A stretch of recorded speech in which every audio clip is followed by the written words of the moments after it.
has this been? Sorry, I've been so busy. May has been insane with the music, DJing, and a whole bunch of concerts are coming. And knowing the fact we just finished coming from X, I can never say it, Fan Expo Con Denver. It's like a Comic Con for Colorado. It's the same thing, really. Probably a little bit cheaper, I guess. But yeah, we met some really cool celebrities, and I was kind of pissed off I didn't get to see Sean Austin, who did Raphael, Goonies, and all that stuff. It's when the Lord of the Rings fans and Lord of the Rings came, it was insane, and it just made everything uncomfortable because they only did it for one day, and then there was a huge line. You can't do anything, so Fan Expo kind of screwed up right there. They should have done the 3 day thing. It'd be less line, less situation of insanity. But who cares, right? But this year, I've been noticing that there was not a lot of toys.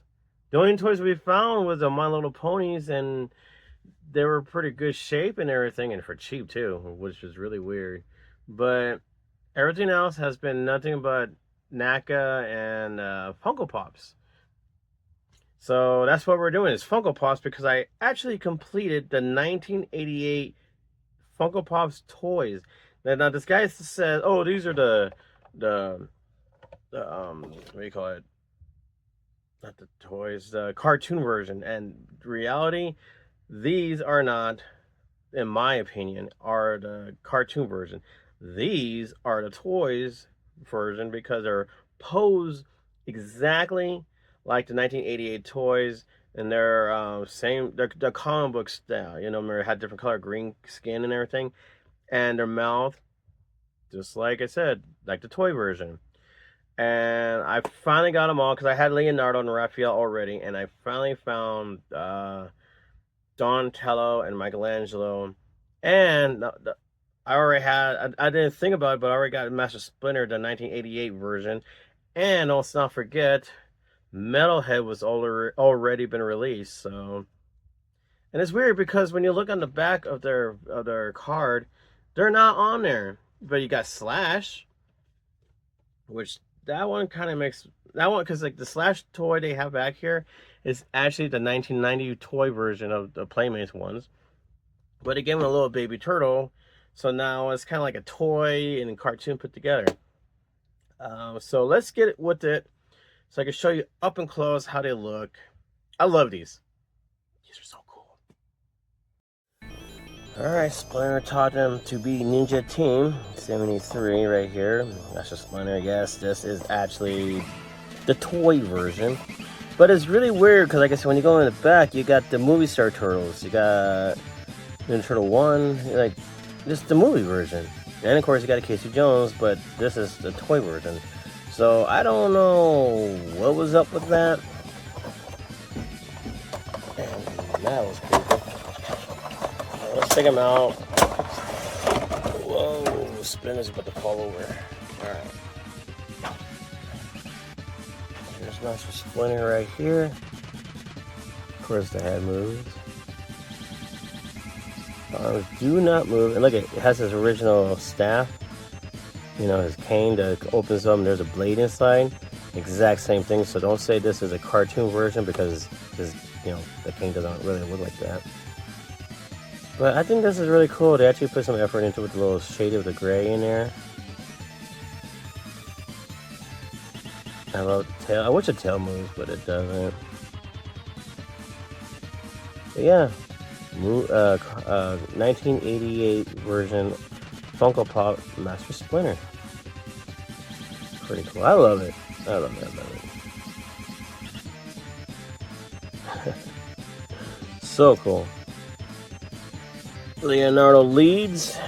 You know how that works. The leader of them all.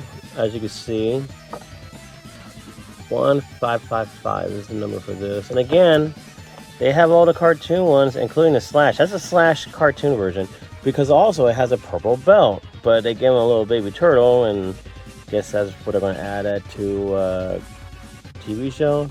Pre-mutated Slash Where's his Baba, his Binky? You know, that's would be the main thing. But reality, that's where I always get confused. And Slash, they said he's born as a turtle, baby turtle from Bebop and Rocksteady by accident. And then all of a sudden he's from Dimension X. Doesn't make any sense. So cartoons kind of screwed that up a little bit. But here's Leonardo. Let's check him out. He's really in there. Alright, here's Leonardo. See? Looks exactly like the 1988 one. Look at the belt and everything. I think he looks cool. I love these. I hope they do Bebop and Rocksteady, and I hope they do Shredder as well. But what's funny is that we all have that one Leonardo toy where the belt, not the belt, the katana blades that goes inside, and this piece always breaks off. And like they actually did it with their own version as well. Unless they realizing that's what it's supposed to look, and okay. But you can see a little dot right there where when you connect the belt to it. Yeah, they really study it. It moves and everything. The only difference they didn't do is they didn't put a little dot in the middle of the L like to attach the belt in the front. But I like it. I think this is really cool.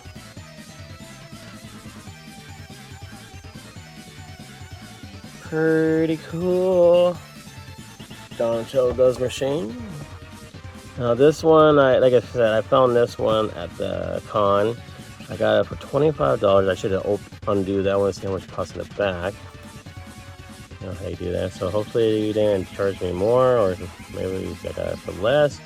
Anyways, this is 1554. So this is right after Leonardo. Everything looks the same.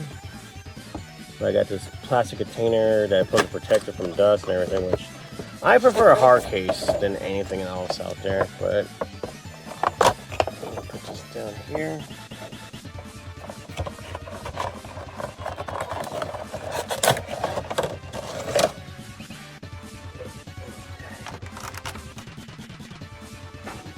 Donatello. Now the only differences, okay, the only differences with this one is the fact that they didn't do the belt like in the original.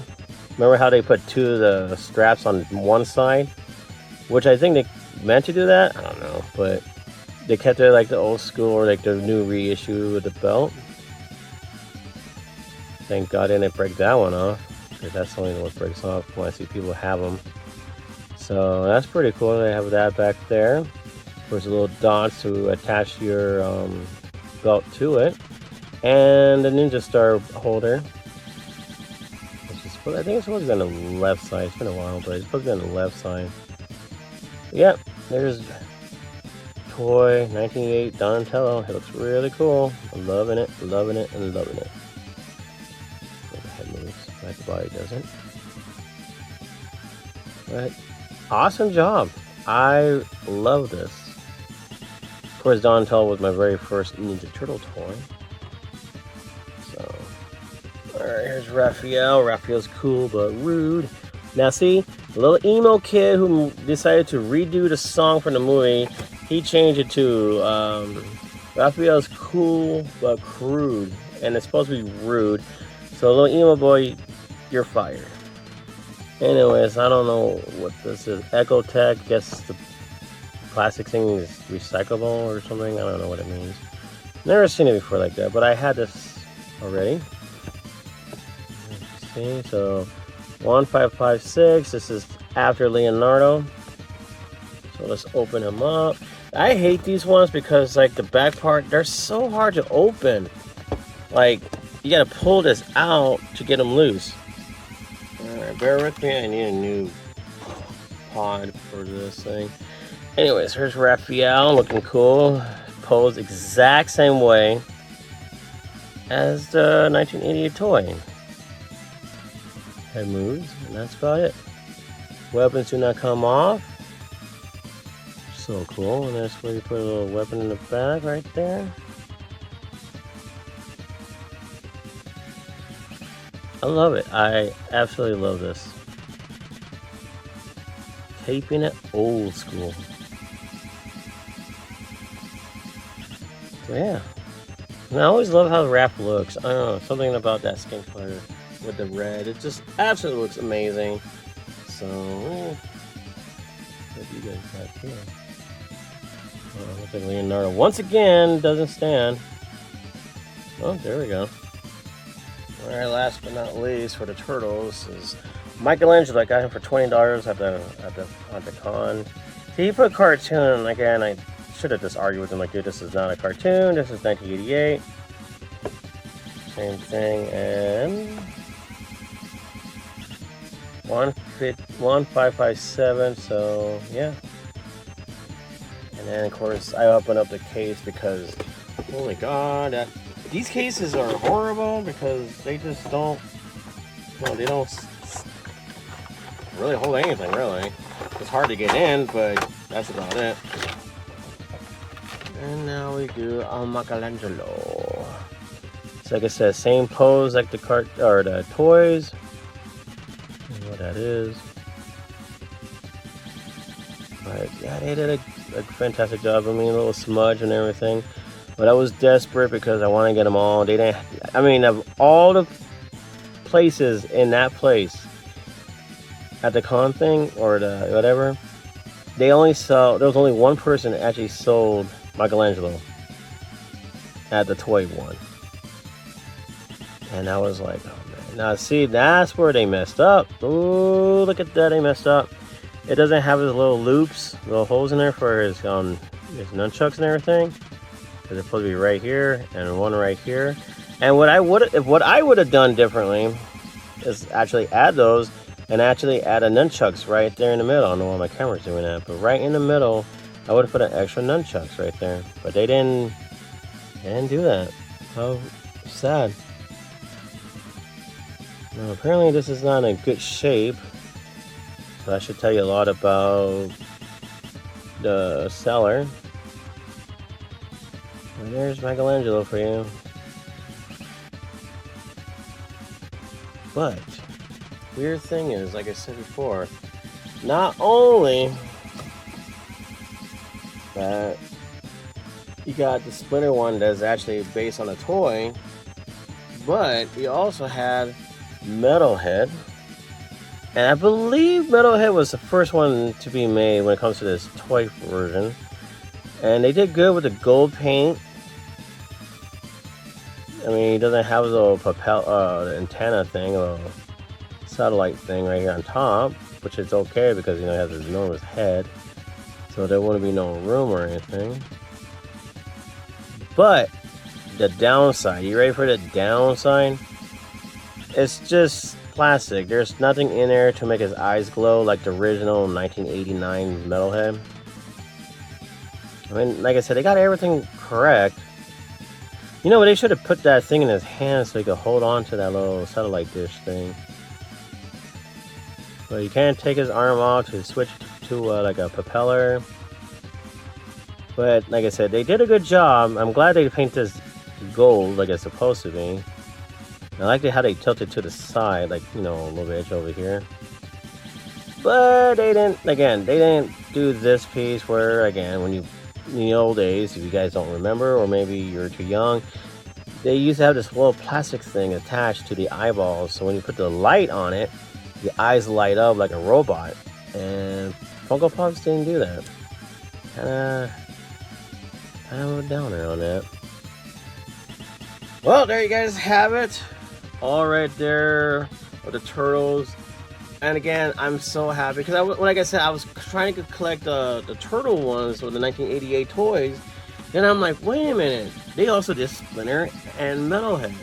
I'm pretty sure they did one for Baxter Stockman, as far as I can remember, because like it's been a while. But again, Master Splinter is a Target exclusive, and I don't think they sell him in there anymore. But if I were you, go check it out. You probably would. Actually, you probably would find him in there. Try to put everything away. But so I'm doing this now. Okay, this is what I am doing. Well, right now I'm putting this back. So say like you live in a small apartment You need some more room, whatever. Well, I am going to keep the boxes. I want to keep these out because I want to buy this plastic thing where you can actually put them all in there. They fit perfectly inside of it. Let me show you. So here's the thing. See, like I got my movie star turtles. I'm gonna put those in the collector case. As you can see, I have them all over here in the collector case. Since there's reissues and originals in there, so I want to keep them safe also. But these will be perfect for your Funko Pops. Unless they're really tall-headed thing. You could take one of their steps out, but I bought this plastic thing at Amazon. I got more back there. And I got more over there. Oh, camera died. Or my light died. So that's all it is really, is so you put your Funko Pops in there and it makes more room. And what you do with the box, save these and put them in like a plastic container, you know, like stack them up and everything. It would make a great way to make more room for your Funko Pops and everything. Funko Pops are actually trying to make display, what I call it, play sets for the mini ones, which is okay, but we kind of need one for the bigger one. And again, since they sell those little platforms, circles where they hold them up, not one of them has holes underneath their feet, so whatever. But they're good for your Playmates, Ninja Turtles, and your Ghostbusters because they fit perfectly underneath their holes of their shoe or their feet. Alright guys, sorry my light went out. My phone's about to die. Alright, so again, sorry it's been taking forever to do some nerdy stuff. Hopefully this will make it up for all those times I haven't done for a while. To be continued, guys. Thank you for watching, and don't forget, subscribe, push the bell. It actually will tell you what's new. And put your comments down below. What do you think about these 1988 Funko Pops toys? And which one was your favorite? Which one do you love the most? And which one was your very first Ninja Turtle toy that got you into them? And also, please push the like button. It actually helps the channel. And please look at my little short videos. I have my music videos kind of thing in there of my band that I'm on. This is just me. I'm called Frankenstein's Girl 82. That's my music. The album a new album just got released, so check it out as well. It's very industrial, dark wave, gothic like. And yeah, check those videos out and push like on those as well. Like I said, it does help the channel. Alright guys, to be continued. Thank you again and happy hunting. Latest.